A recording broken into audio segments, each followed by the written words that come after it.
Hello class, welcome to this video on the 2.1 homework. So we're going to get started on the homework problems here. If you have any problems with the Savas online practice, then go ahead and follow along with this video as we go through each of the problems. Remember that some of these are auto-generated, so some of the numbers might differ. So looking at the first question of the Savas homework, write a two-column proof of the alternate exterior angles theorem. So it says here, given that the line M is parallel to line N, we want to prove that angle 1 is congruent to angle 2. And so this statement is given. The second statement, angle 1 is congruent to angle 3. Well, if you look at the diagram, angle 1 and angle 3 are actually corresponding angles. So our reason should be something that includes corresponding angles. So if you look at the theorems here, well, we're looking at the corresponding angles theorem, which states that if you have parallel lines, then corresponding angles on those two lines are equal or congruent. All right, so now we're looking at angle 3 is congruent to angle 2.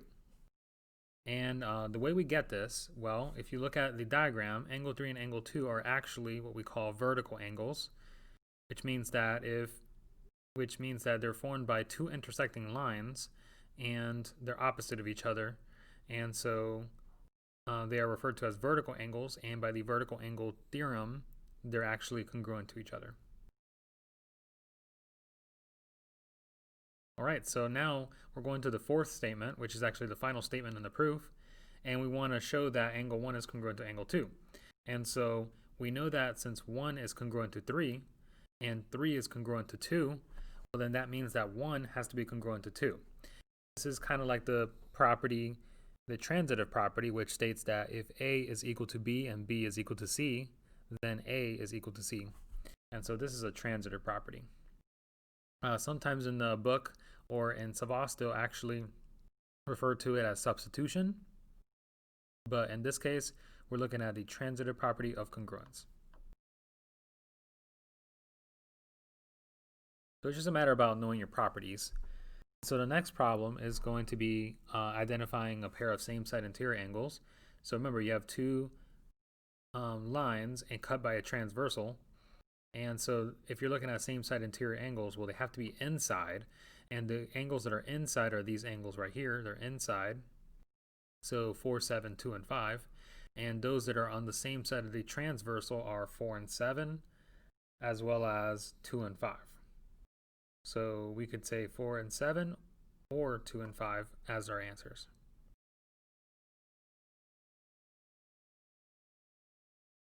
Okay, so then we want to identify a pair of same-side interior angles. So let's see here. So let's go ahead and try another example. I think if you hit try again, you can actually pull up another similar example, but it looks like in this case the examples are the same, so it's not really going to change the question all too much. So it looks like it shuffles the answers, however, so we'll go ahead and check that. Okay, so let's go to the next question, and this time we're looking at corresponding angles. So corresponding angles are angles that essentially what you could do is you can slide the angle down and it's the same exact angle. And so, like, for example, if you look at angle 1, and I'll go ahead and do a snapshot of this so that you know what I'm referring to.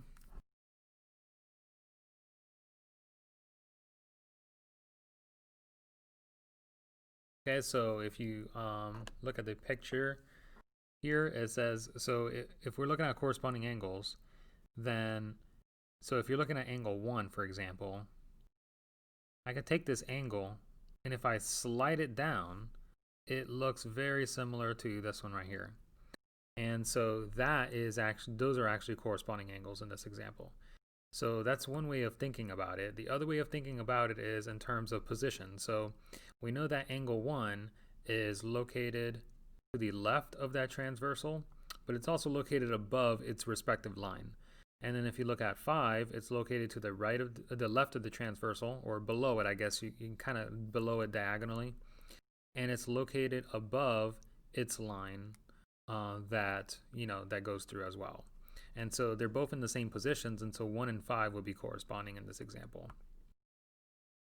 Additionally, if we look at, so let's go ahead and look at the angles. So if we're looking at 3 and 2, well, 3 and 2 are actually vertical angles because they're opposite of each other. They're formed by intersecting lines, and so that will not be corresponding. 2 and 7, if you look at 2 and 7, those are actually alternate interior angles. They switch sides. One is below here, one is above. So they actually switch sides there, so that's not it. Angle 3 and angle 7. So angle 3 is located above this line, and it's located to the left of that line.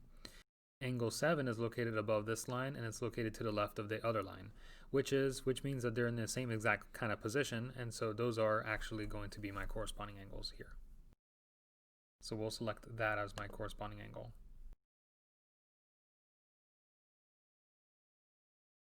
All right, so now we want to identify a pair of alternate exterior angles, which are simply the angles that are on the outside of the diagram, and they switch sides. So if you look at 1 is below the transversal, 8 is above, and they're both external, and so we call those alternate exterior angles.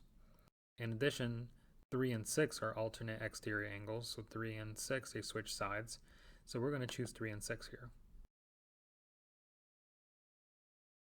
All right, find the measure of angle 1 in the figure shown to the right. So we know that if you look at these two parallel lines, we know that 86 degrees is actually a corresponding angle to angle 1.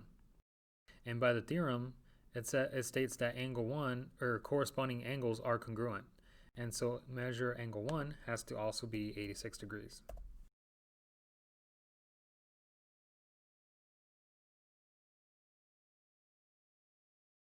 All right, so now for lines M and M, they're parallel. Find the measures of angles X, Y, and Z in the figure.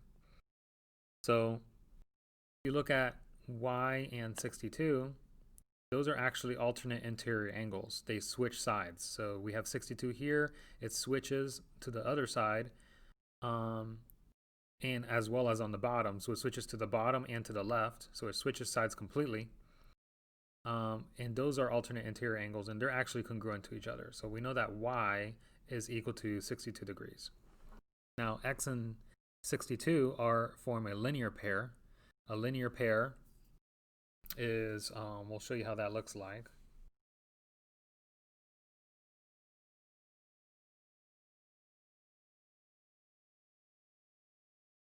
So in a linear pair, you have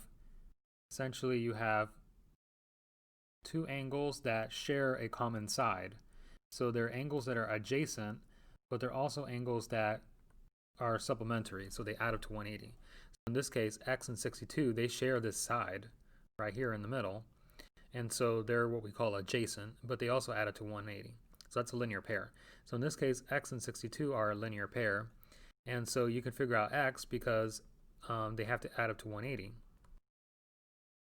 And so then we can solve for X here. So we have to subtract 62 on both sides. So 180 minus 62, and that gives you 128, or 118 rather. So it should actually say 118 degrees.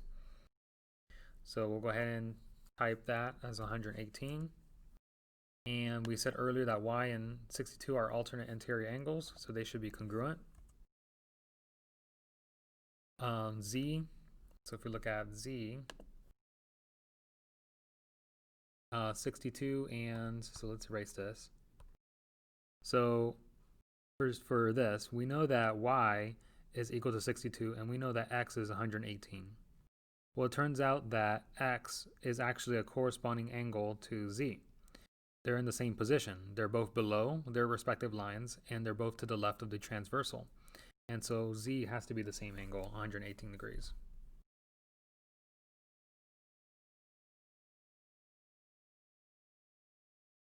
Right, so now it says based off of this diagram, angle E is 107. Find the measures of A, C, and H.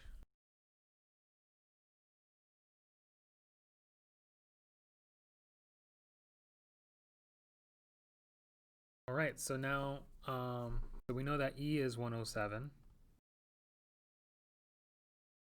which means that in order to find A, well, we know that E and A are actually corresponding angles. They're actually the same angle, just translated upwards, right? Or downwards, depending on which one you're talking about. So A is also 107.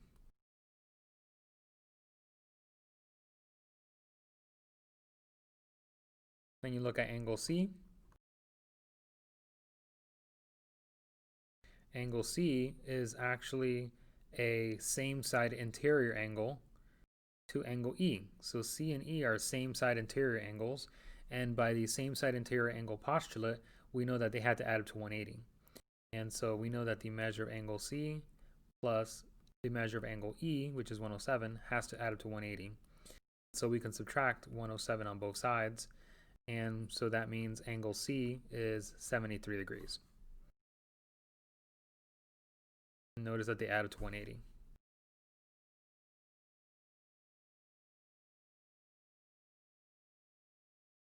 Now angle H is a vertical angle to angle E. So these right here, those are vertical angles, and therefore they are the same, 107.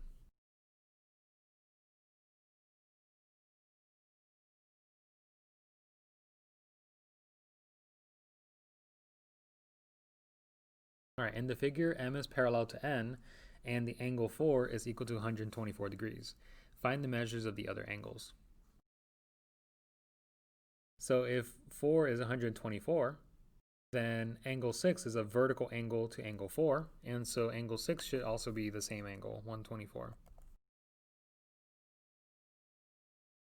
For angle 2 and angle 4 are corresponding angles, and so that means that they are the same angle, and so angle 2 is also equal to angle 4, which is, in angle 4 is 124.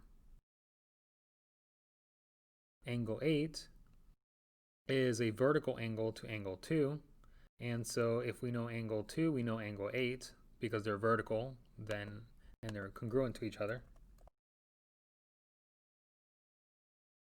Angle 5 is, so we know that angle 4 is, or rather, yeah, we know that angle 4 is 124. And so it turns out that, angle 4 and angle 5 form a linear pair. So we'll go ahead and show you this real quick.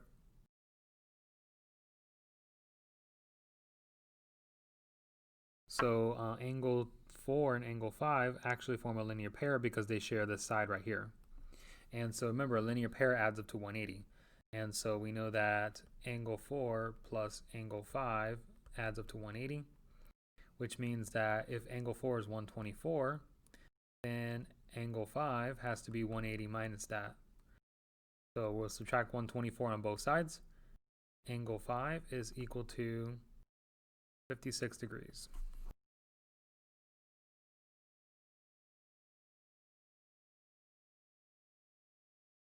Now angle 3 is vertical to angle 5, and so we know that those are equal to each other. Angle 7 is, angle 3 and angle 7 are actually alternate interior angles. So if you know angle 3, you know angle 7 because they switch sides. One is on top of the transversal, one is below, and so they're congruent to each other.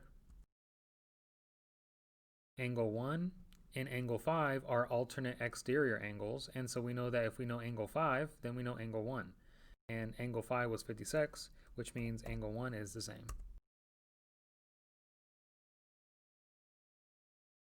Select all the true statements about the angles in the figure.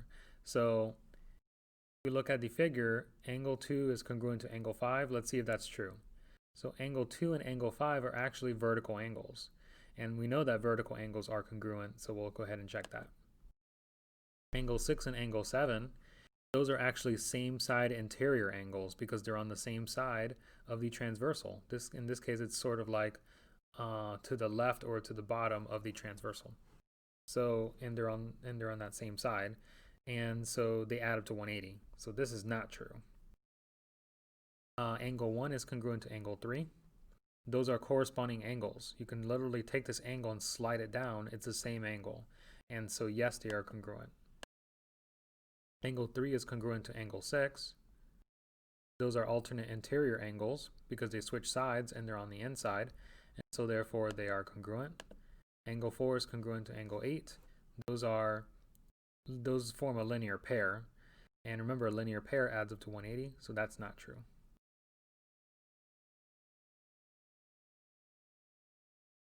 Find the measures of 1 and angles 1 through 7. So we know that this is 39, which means that 1 forms a linear pair with 39. So remember that a linear pair adds up to 180. And so we have here 180 minus 39 is going to give us angle 1. And so 180 minus 39 is 141. Now, we know that angle 2 and 39 degrees are vertical angles because they're opposite of each other. And so that means angle 2 is the same as 39. Angle 3 is vertical to angle 1, and we know angle 1, and so they have to be the same.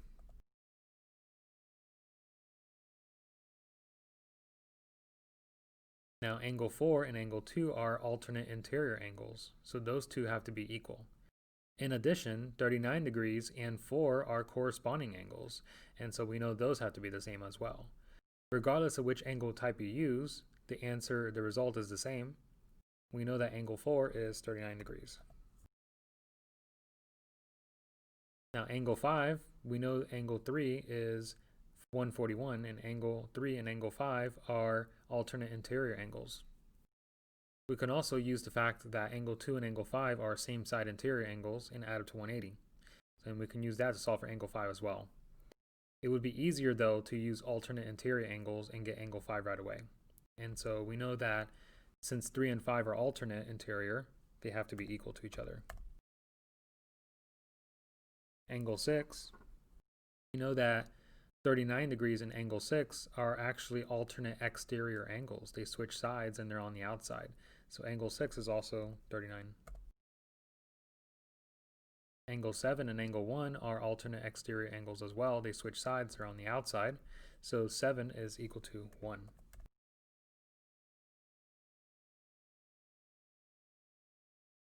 Alright guys, that is it for the Chapter 2 Lesson 1 video homework.